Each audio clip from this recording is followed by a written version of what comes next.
Hey, what's going on, everybody? It's Spencer Gray from Gray Capital. And if you are interested in real estate investing, specifically multifamily apartments, make sure you subscribe to this channel, hit the like button, smash the bell icon, and then hop on over to our website, graycapitalllc.com, for more information. All right, so today we're talking about the single family home market and what that means for the multifamily market itself. Unless you've been living under a rock, you've seen all kinds of articles and probably some firsthand experiences, or you heard from your friends telling all kinds of crazy stories about the current state of the single family home market in the United States. I mean, long story short, COVID hit us last year during 2020, and everyone said, well, I want more space. I've been thinking about buying a new home, and since I'm going to be working from home for the foreseeable future, I want an office, I want some space to do it. At the same time, interest rates dropped to historic lows. All of a sudden, you could borrow money for under 3%, even as low as close to 2% in some cases if you're looking at like a 15-year fixed mortgage. This allowed many individuals to afford more of a house because so many people, they're not even looking at the price of the home, they're just looking at what kind of payment they can afford. And as these interest rates drop, they could afford more house with the same amount of payment. This just led to a combination of a feeding frenzy for single-family homes in just about every single market in the country. Well, then again, as coronavirus was impacting all different parts of the world economy, we had multiple supply chain crunches. We had labor shortages as it was hard to even do construction in some markets. Sometimes there were stop work orders. You couldn't actually continue to construct properties. There were also supply and commodity squeezes. We've seen the price of lumber now in 2021 increase almost 200%. Last year in 2020, it had already increased 80%. And so that directly relates to the cost of homes. So prices are increasing, making them more expensive, but that lower interest rate, individuals could still stretch the amount that they could pay for that still somewhat reasonable payment. But so with the slowdown in building, the huge increase in demand, we've seen now year over year a 12% increase over the median value of a home in the United States. And so it begs the question, how does this affect the multifamily industry? So you may think, okay, well, everyone's going to single family homes. Does that mean apartments are in trouble or there is some kind of decline in demand for the apartment market? Well, is that the case? It turns out not really, but let's get into the details. What exactly is going on in the housing market and how that affects the multifamily market as well. All right, let's get into it. All right, first, let's just talk about, what's going on in the single family home market and just, how did we get to this point where there just aren't enough homes? There's record low inventory for single family homes, and there's a record amount of individuals that are chasing these deals, not just owner occupants, but also investors running around to find single family homes to either flip or turn into rentals. But why? Why do we have such a supply squeeze? Why aren't there enough homes? Well, we really have to look back to the last recession in 2008 to really understand kind of the motivation in the lack of new development. Just before the Great Recession, we saw a massive new supply of single-family homes being added. There were subdivisions going in all across the U.S., and there was so much speculation. As credit was very loose, it was very easy to get a mortgage regardless of your income. There were ninja loans. There were all types of no-income mortgages. Mortgage brokers could kind of make up your income. There's all kinds of shady stuff going on. You've probably heard about it. You've watched the movie The Big Short. All kinds of things that led to there being a record supply of homes.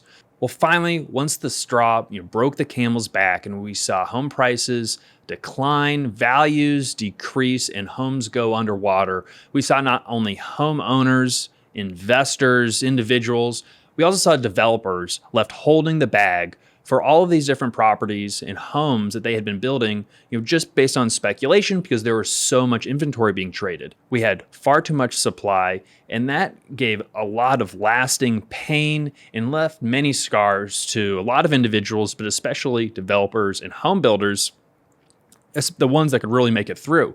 So you have to understand, a lot of builders and developers, they went out of business in 2008, 2009, and they have never went back into home construction and development. A lot of those builders and contractors, they just became a contractor, fixing up homes. Maybe they changed careers, but just the number of developers decreased, pretty significantly.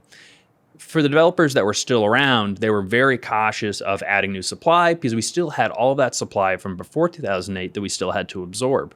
So long story short, we never really started building back again at the rate that we were before. Not that we wanted to build at the same rate that we were in 2006, 2008, but the new levels were so far below, one, because of fear, two, because it was still difficult. It was more difficult to get loans, to get a mortgage, and to get credit than it was prior to 2008.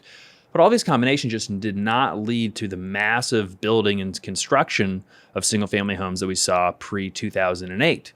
Now, fast forward to 2020, there's a huge rush on single-family homes, and developers and builders are scrambling to build enough homes to meet demand.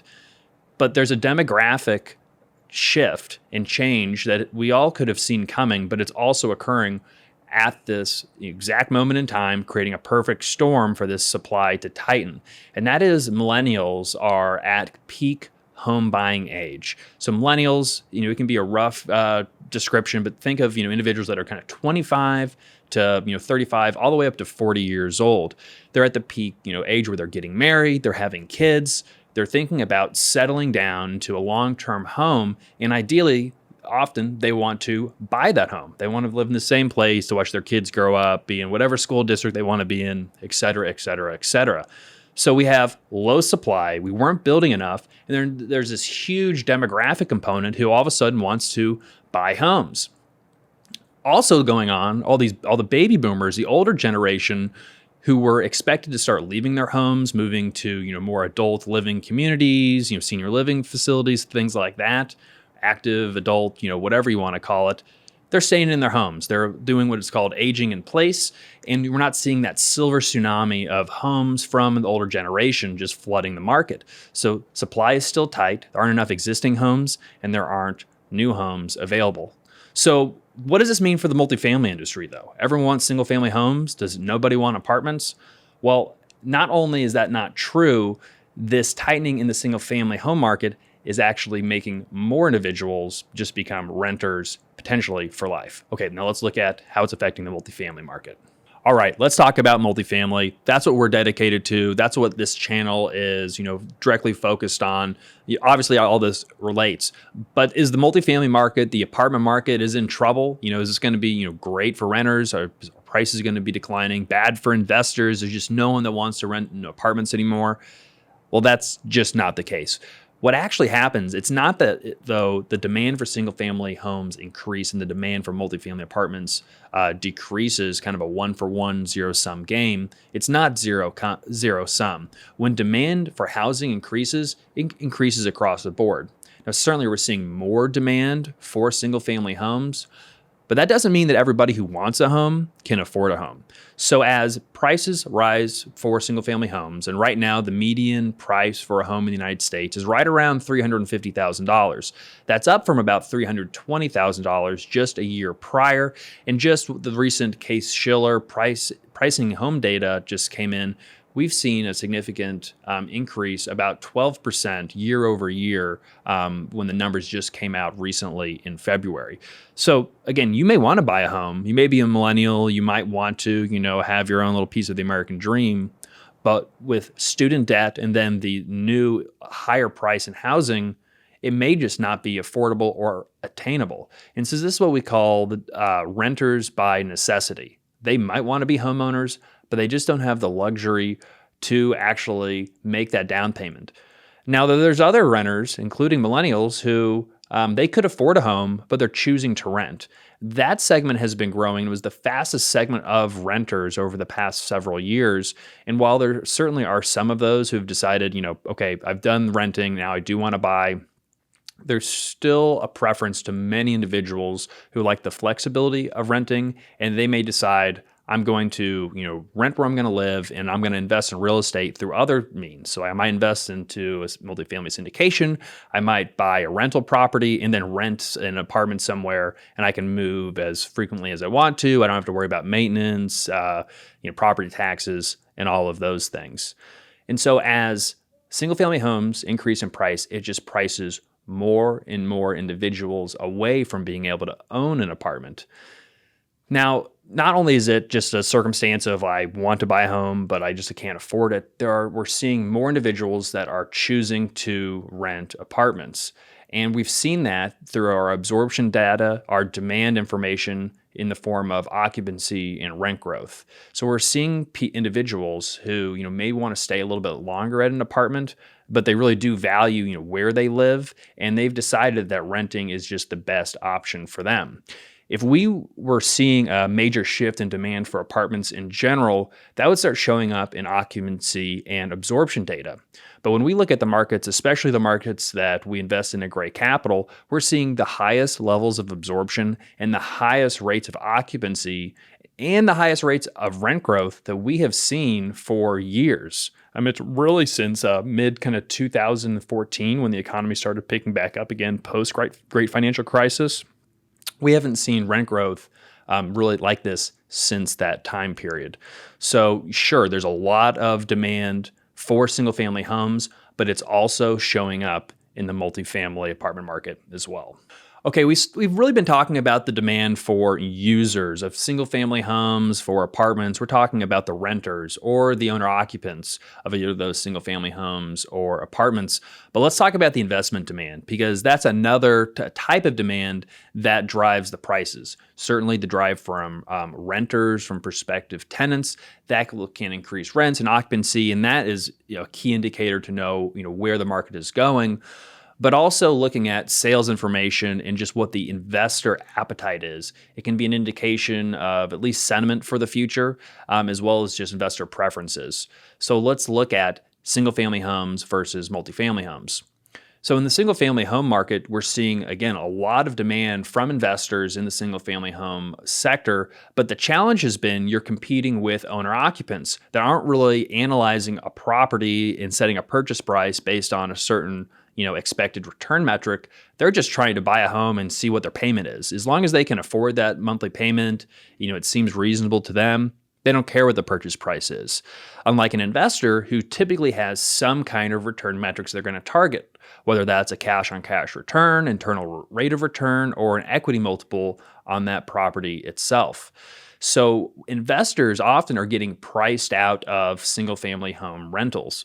Where investors are finding an opportunity, if they can win the projects themselves, is flipping homes, going into a house that an owner occupant may not want to take the time to renovate. They're going to go in, bring it up to kind of a market standard and kind of a higher finish level, and then put that back on the market. I mean, if you're skilled at doing that, you have those systems and tools, there could be some great opportunity there. But the hard part about investing in single family homes, just in general, and this could either be for flips or for single family rentals, is that it's a business that's very difficult to scale. And what I mean by that is that once you have several rentals, it can be difficult to just continue to add property by property, and it's a lot of work and takes a lot of time just to acquire one asset. And to really build a portfolio, you may be looking at buying, dozens of properties. That's a lot of transaction. That's a lot of time that goes into buying all of those individual properties. That's compared to multifamily, where you'd buy, one property that has, 200 units in it, and it takes essentially the same amount of time to do due diligence, to put the whole deal together, as it does to, buy, one or two single family homes. So in general, it's a much more efficient process. Let's talk about demand for multifamily apartments. Again, we're talking about investor demand. Now, some of this is anecdotal because, frankly, a lot of this pricing data, it takes months to kind of catch up and be reported because, once a property comes to market, it can take a month to 2 months to be marketed before it's put under contract, and then another 2 to 3 months before it's traded. So we could have a potentially, really 4 to 6 month gap between when a price is set and the transaction actually closes, and it may be reported on. So there's usually a lagging indicator in terms of where the market is and where pricing is at. But since we're an active investment firm or a private equity firm, we see this pricing data all the time. We put in offers, essentially on a weekly basis, and we have a very good sense of where the market is. Long story short, we've seen in many markets 100 basis points of cap rate compression from last year to this year. That means properties that were trading at a 6% cap rate are now trading at a 5% cap rate. Now, again, that cap rate is a calculation of the value based on the income, and it's a metric used by investors to gauge market sentiment and how investors are really pricing that future cash flow from those properties. The calculation is NOI divided by your cap rate is your value, or your NOI divided by your value is going to give you your cap rate. Check out our cap rate video on this channel. So we've seen significant cap rate compression, and what that means is significant price increases. In many cases, prices have gone up $20 to $30, even sometimes $50,000 per unit. And the market is very tight and very competitive. There are very few properties on the market with a wall of capital that's been flooding into the market pursuing these few projects and opportunities. What we saw last year in 2020, and again, this is a little bit anecdotal, but we've seen and heard many reports that confirm this. Many investors during the pandemic decided to take a wait and see approach. They wanted to see how the apartment market would behave, where demand was going to go, and really was the floor going to fall out from underneath us, and if we were going to see massive declines in value, rent collection. I remember we were stress testing all of our current assets and to see what it would look like at 70% collections, 50% collections, and our collection rates, they declined by 1% to 3% on average, but we just did not have that falling out that many feared. Ended up being that multifamily was one of the best performing asset classes in commercial real estate, with the only asset classes that really outperformed were industrial properties. And so all this capital was on the sideline, not making decisions. 2021 came around and they all said, we've got to make some decisions. We've got literally hundreds of millions of dollars, billions of dollars sitting here on the sideline that we need to get to work. We have mandates from our investors. We have to get it invested, and we want to invest it into multifamily properties. You've got other investors that were investing in office properties, retail, hotels, saying, I don't want to touch those asset classes with a 10-foot pole right now. What's working? Okay, it's multifamily apartments. That's where I want to allocate my capital. So again, there's just massive amounts of money and capital flowing into these multifamily properties, and just very few properties for sale. And this is driving up the price dramatically. Just as a recent example, we were pursuing an acquisition opportunity, and the initial whisper price on that property was right around $52 million. We came in with our initial offer right around that $52 million mark. And then we heard that there was new information that was discovered. Taxes were going to be a little bit cheaper, and it boosted the price up by about $1 million, based on that NOI cap rate formula. So now the new price was $53 million. Then all of a sudden, there were offers coming in at $55 million. Well, the project, according to our underwriting, still worked all the way up to $56 million. We thought we were going to get a killer deal back at 52. Turns out everyone else thought they were going to get a killer deal too. We put an aggressive offer in at $56 million.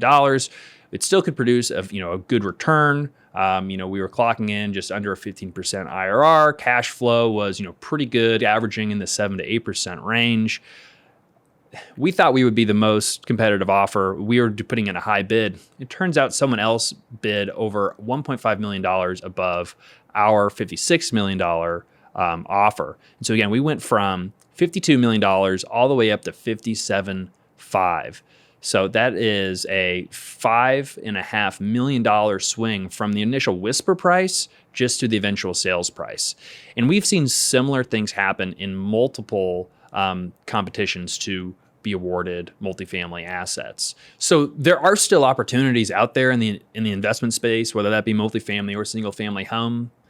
But if you had to look at 100 deals to find the one last year or 2 years ago, you're going to have to look at 200 to 300 this year to find that one opportunity that actually is a deal. All right, so what does all of this mean? We've got an incredible amount of demand for not only single family properties, from owner occupants, from investors, but we've got all kinds of demand for multifamily apartments, again, from renters as well as investors. And the investor demand for multifamily, again, it's just as white hot as the single family home market. You're just not going to see it on the news because, apartments, not as many people are investors in apartments as there are owners of single family homes and just, homes that people would live in. But, there's going to be some things that we want to watch out for.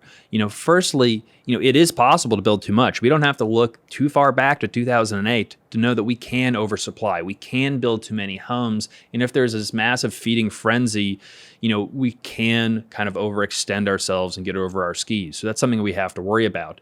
I'm more concerned about that for the single family home market than I am the multifamily market, because while it takes, maybe 1 to 2 years to build a single family home, it can take 2 to 4 years to build a multifamily home. The permitting, the entitlement process, and the construction on a multifamily apartment just takes longer than a single family home.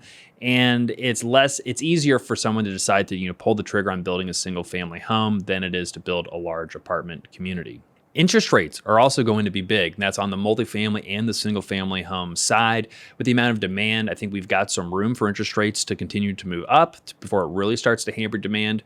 But, let's make no mistake, especially in the multifamily market and in the single family market as well, since the prices are so high, any increase in the interest that one's going to have to pay on that loan affects the bottom line and is going to affect the top dollar someone is willing to pay. And then, we want to be just tracking the economy in general, whether that's GDP growth, where inflation is, and then, job losses or, ideally job gains. Hopefully we're seeing that labor participation force go up and wages rise, at a consistent pace, but maybe not too high where inflation really starts to kind of get out of hand. And also, I would track commodity prices. Again, this lumber story, steel prices, and all these supply bottlenecks, I feel like this will be more of a short-term issue once the lumber mills kind of get back up to speed.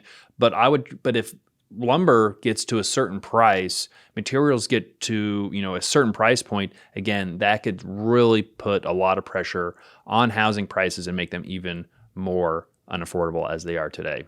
I appreciate you watching this video. If you watched the whole thing, thanks a lot. It means a lot to us. If you found this at all useful, make sure you subscribe to our YouTube channel. Please, give this video a like. If you've got any opinions, you disagree with anything or questions, put them in the comments below. And once you've done all that awesome stuff, hop on over to our website, graycapitalllc.com. We've got all kinds of resources over there. You can learn about apartment investing, what we do, what our track record is like. And then the one resource, if you're going to only look at one other thing that we did, I would sign up for the Gray Report newsletter. It's a free newsletter that comes out every Thursday morning around 8:30, and it will keep you up to date for basically everything that we've been talking about today, anything going on in the multifamily market, the multifamily industry, real estate industry, commercial real estate, the economy. It's going to keep you up to date, and it's really the one piece of information that you need to read once a week if you don't read anything else. So hop on over to graycapitalllc.com/newsletter to sign up. Again, that's graycapitalllc.com/newsletter to sign up. There will be a link in the description below this video. Again, thanks for watching. Have a great day. Thanks.